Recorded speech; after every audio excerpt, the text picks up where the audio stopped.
আর এটা আমার। তাহলে তো এবারের মতো সবার ঈদ শপিং শেষ। এসব কোন ধরনের ব্যবহার? এমন আচরণ কেন করতেছো? যা করেছি বেশ করেছি। তুমি কি কাজটা করেছো একবার ভেবে দেখো তো। বাড়ির প্রত্যেকটা মানুষের জন্য ঈদের ড্রেস এনেছো, যেমন তোমার ছোট ভাই, ছোট ভাইয়ের বউ, আমি, তুমি, যেমন আমাদের বাড়ির কাজের বুয়া, তার জন্য পর্যন্ত তুমি ড্রেস এনেছো। অথচ এই লোকটা, মানে তোমার জন্মদাতা পিতা, তার জন্য তুমি কোনো ঈদের ড্রেস আনতে পারোনি। কেন করেছো এই কাজটা? ভাবি তুমি এরকম আচরণ কেন করছো ঠিক বুঝলাম না। গত বছরই তো ভাইয়া বাবাকে সুন্দর একটা পাঞ্জাবি কিনে দিয়েছিল, এটা দিয়ে 2-3 বছর এমনিতে কাটানো যাবে। আর তাছাড়া মুরব্বী মানুষ বয়স হয়ে গেছে, উনি তো কোথাও যায়ও না, তাই না? যায় শুধু মসজিদে আর বাড়ি চলে আসে, ওনার তার কোনো কাজ নাই, ওনার আবার মার্কেট কিসে। চুপ করো তুমি, এভাবে কেন কথা বলছো? আর সে তোমার জন্মদাতা পিতা হয়, তার সাথে কিভাবে কথা বলতে হয় সেটা কি তুমি জানো না? সবার জন্য সবকিছু আনতে পারছো, অথচ বাবার জন্য কিছুই আনতে পারো নাই। লাগবে না আমার এই ছবি। সাহেব, আরে আপনার বাড়ি কাজ করি তো আমি একটা কথা কই, কিছু মনে করেন না। যে বাড়িতে বড় সাহেবের কোনো উপহার থাকবো না, ঈদের আনন্দ থাকবো না, এই বাড়ি উপহার আমিও নিতে পারুম না। এই ধরেন আপনার শাড়ি, আমার লাগবে না। আমি বুঝতেছি না এই বাড়িতে চলতেছে কি। আমার বাবাকে আমি কি দিব না দিব সেটা আমার ব্যাপার, তাকে শপিং করাবো নাকি করাবো না সেটাও আমার ব্যাপার। এত কেন কথা বলতেছো তুমি? আমার কেন সমস্যা সেটা তুমি জানতে চাও? তাহলে শোনো। বৌমা। জি বাবা, কিছু বলবেন? হ বৌমা, আমি তো কোনো চাকরি বাকরি করি না।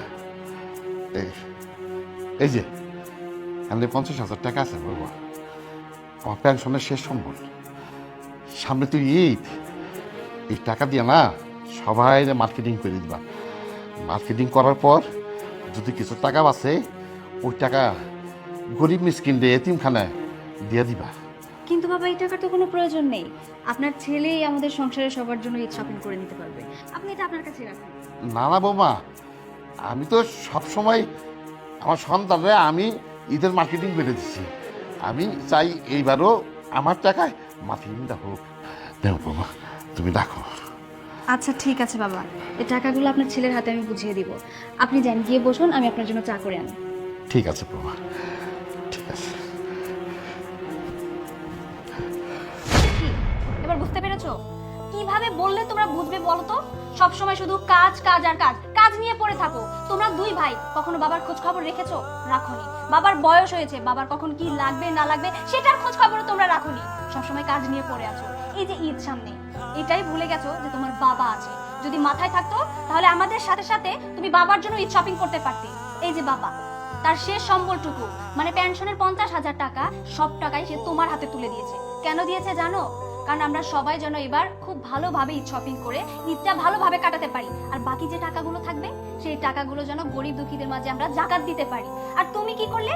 শুধু নিজের স্বার্থ চিন্তা করলে, আমাদের প্রত্যেকটা মানুষের জন্য ঈদ শপিং করলে। অথচ তোমার বাবা, তার কথাই তুমি ভুলে গেলে। মানে সে যে আছে, তারও যে ঈদ বলতে কিছু আছে, সেটাই তোমরা ভুলে গেছো। আর কিভাবে বললে বুঝবে তোমরা বলো তো? আমি না আসলে কিছু বুঝতে পারি না তোমার ব্যাপার স্যাপার। আমার শ্বশুর, তাকে আমি কতটা ভালোবাসি। আমি সব সময় আমার শ্বশুর আব্বার খেয়াল রাখি। আমার যা, সে পর্যন্ত খেয়াল রাখে। তোমাদের নিজের বাবা, তোমাদের রক্ত, অথচ তুমি সবকিছু ভুলে যাচ্ছ। আর আমরা তো পরের মেয়ে, পরের ঘর থেকে এসেছি। তাহলে আমরা কিভাবে এই লোকটা সেবা যত্ন করছি? আমরা কিভাবে তার কথা মনে রাখছি? তোমরা মনে রাখতে পারছো না, তাহলে আমাদের মনে রাখার কি দরকার বলো তো? বৌমা থাক না, থাক। বাবা আলী, শোন, সেই ছোটবেলা থেকে তোদেরকে আমি খুব কষ্ট করে মানুষ করছি। তোকে কোনোদিন আমি কষ্ট বুঝতে দিই নাই। তোর মা মারা যাওয়ার পর আমি তোকে নিয়ে অনেক কষ্ট করছি। আমি ইচ্ছা করলে তো তোর সৎ মা আনতে পারতাম, পারি নাই। শুধু তোদের কথা ভাই পারি নাই, তোদের কথা ভাই চাকরির জীবনে যা করছি সবই তো তখনই কি করছি। আমার আগে তো কিছু করি নাই। তোরা মাত্র 2টা ভাই, আমার 2টা সন্তান। আমি মনে করছি আমার তো দুনিয়াতে কেউ নাই তোরা ছাড়া। আমার 2টা বৌমা আছে যারা আমার খুব আদর করে, আমার যত্ন করে, আমার অসুখ বিসুখে আমার পাশে থাকে। আর কি করি, তোর ভাই একটা পাঞ্জাবি কিনা দিছে, ওই পাঞ্জাবি পয়টা আমি আরো 2-3 বছর ঈদ করুম। আরে এই পাঞ্জাবি পয়রা মসজিদে যে নামাজ পয়রা আইতে যাইতে তো এটা পুরান হয়ে গেছে। পাঞ্জাবি তুমি করার মতো না। ওই তখন যখন ঈদের মধ্যে কাপড় কিনে দিতাম তোরা একটা চাইতি, আমি তবু তুই বাইরে তুইটা করে কিনে দিতাম। বহুত তো কষ্টই বাবা, আমাকে দুইটা বেডটা মানে একটা বেড, কিন্তু তোরা আমার সন্তান। আমি মনে করছি তোকে দরকার এর জন্য দিচ্ছি, তোকে কষ্ট দিতে চাই নাই। তোর মায় বইরা যাওয়ার পরও তোকে কষ্ট করে আমি মানুষ করছি, শিক্ষিত বানাইছি। আর তোর মনে হইয়া মানুষ বাবার দুঃখ বুঝত নাই, বাবার কষ্টটা তাহলে বুঝলি না। আমি ইচ্ছা করলে তোর মায়ের মহিলা যাওয়ার পর আমি আরেকখান বিয়া করতে পারতাম, কিন্তু করি নাই তখন শোকের লাইগা, তখন দিকে চিন্তা করে আমি বিয়া করি নাই। আজকে তো অনেক টাকা পয়সা হয়েছে, তাই বাবা তুমি বুঝলে গেছো।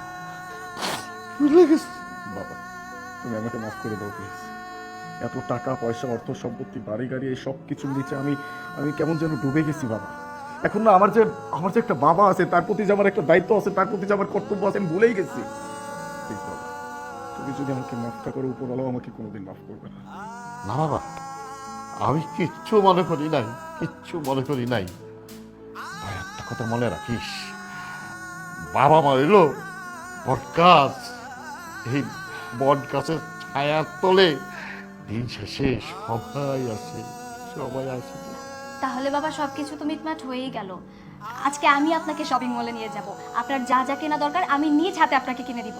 চলুন আমার সাথে। তোমাদের কারো যেতে হবে না, আমি নিয়ে যাচ্ছি।